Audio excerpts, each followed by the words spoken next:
Musa yang sebenarnya sedang dicari-cari oleh Fir'aun untuk dibunuh, justru diantar kepada Fir'aun sejak bayi untuk diasuh dan dibesarkan.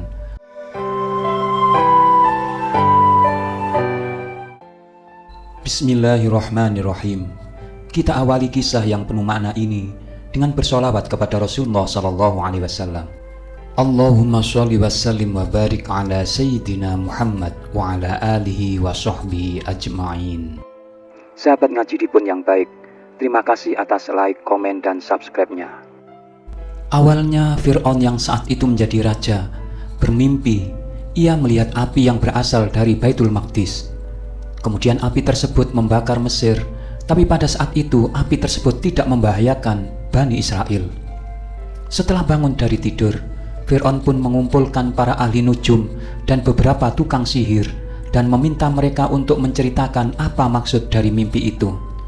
Mereka pun bercerita bahwa arti mimpinya adalah akan lahir seorang bayi laki-laki yang akan menghancurkan Mesir, dan bayi ini berasal dari Bani Israel juga. Sejak saat itu, Fir'aun pun memerintahkan bala tentaranya untuk melenyapkan setiap bayi laki-laki yang lahir dari Bani Israel. Ia meminta mereka untuk membunuh bayi-bayi laki-laki tersebut tanpa kecuali. Setelah itu, lahirlah Musa yang juga berasal dari Bani Israel. Musa adalah putra dari Imron bin Yasar bin Qais bin Lawi bin Yakub. Ia juga merupakan saudara sepupu dari Nabi Harun, sedangkan ibunya bernama Yukabat. Setelah Musa lahir, sebagai seorang ibu tentu ia khawatir dan gelisah. Ia juga takut para bala tentara tersebut akan membunuh anak laki-lakinya jika Fir'aun mengetahui perihal putranya yang baru saja lahir. Allah Subhanahu wa Ta'ala pun akhirnya memberi ibunya Nabi Musa sebuah ilham untuk menghanyutkan Musa ke sungai. Kisah ibu Musa menghanyutkan bayinya di sungai Nil disebut juga dalam Al-Quran.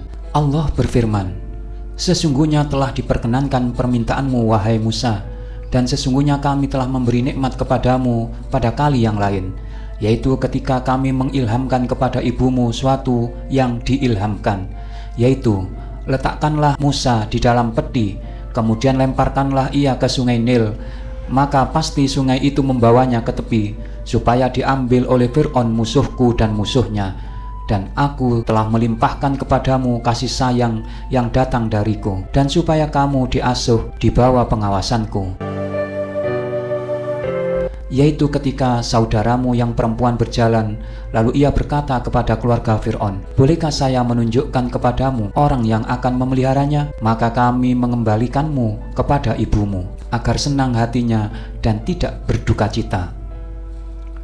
Dan kamu pernah membunuh seorang manusia, lalu kami selamatkan kamu dari kesusahan, dan kami telah mencobamu dengan beberapa cobaan. Maka kamu tinggal beberapa tahun di antara penduduk Madian. Kemudian engkau, wahai Musa, datang menurut waktu yang ditetapkan." Al-Quran Surat Toha ayat 36 sampai dengan 40.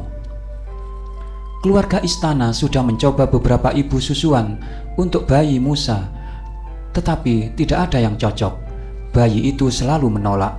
Sampai kemudian kakak perempuan Musa datang menawarkan ibunya untuk menyusui Musa dengan menerima upah. Tatkala dicoba, bayi Musa mau menyusu. Keluarga istana sangat gembira. Akhirnya, ibu Musa mendapatkan dua hal sekaligus, dapat menyusui anak kandung sendiri dan mendapat upah untuk pekerjaan yang disenangi tersebut. Keadaan ibu Musa mendapat dua hal sekaligus itu menjadi perumpamaan bagi orang yang beruntung dapat dua hal sekaligus. Bahkan dalam ayat 39 tersebut juga dinyatakan oleh Allah, "Dan aku telah melimpahkan kepadamu kasih sayang yang datang dariku."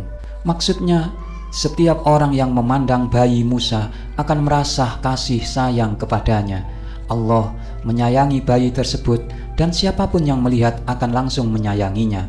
Itulah sebabnya tatkala Asiyah, istri Fir'aun, melihat bayi itu dalam peti, langsung jatuh hati dan meminta Fir'aun jangan membunuhnya.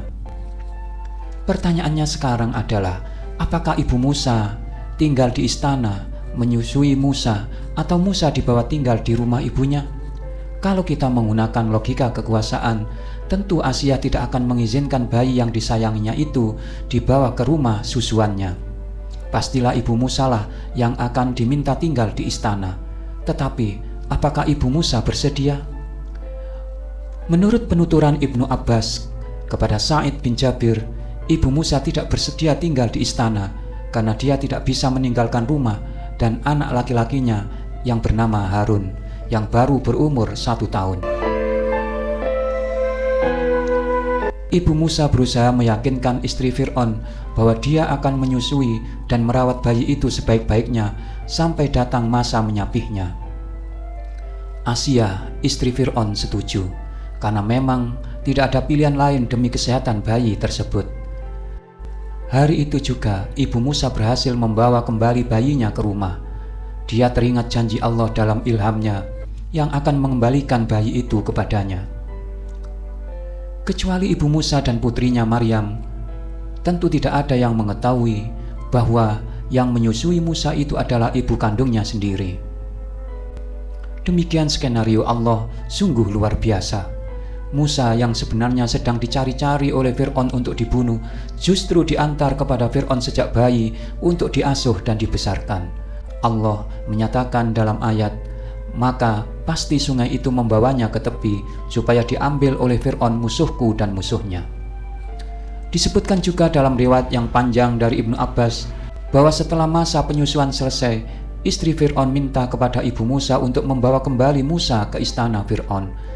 Dia perintahkan kepada para pegawai dan dayang-dayang istana untuk menyambut kedatangan Musa dengan segala penghormatan dan disuguhi dengan hadiah beragam rupa.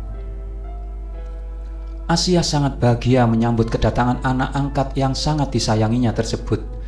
Diperkirakan umur Musa waktu itu sudah 2 tahun, sesuai dengan lamanya masa penyusuan.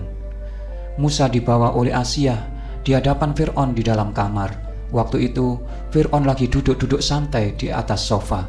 Tiba-tiba Musa kecil menarik jenggot Fir'aun. Raja yang terkenal sangat zalim itu marah besar dan memanggil tukang sembelih anak-anak Bani Israel untuk membunuh Musa kecil. Fir'aun menyatakan kepada istrinya, anak kecil inilah yang akan meruntuhkan kekuasaannya. Asia segera mencegahnya dan menyatakan bahwa Musa hanyalah anak kecil yang belum tahu apa-apa. Kita bisa melakukan sesuatu untuk mengujinya. Kepada Musa kecil ditawarkan 2 bara api dan 2 permata. Jika dia memilih 2 permata, berarti dia sudah berakal dan silakan dibunuh. Tetapi apabila yang dipilihnya 2 bara api dan memasukkan ke mulutnya, berarti dia belum tahu apa-apa. Maka Musa harus dibebaskan dan dibiarkan hidup. Setelah ujian itu dilakukan, ternyata memang Musa memilih 2 bara api, bukan permata. Maka selamatlah Musa dari kematian di tangan algojo Fir'aun. Demikianlah Musa tumbuh berkembang di istana Fir'aun di bawah pengawasan Allah.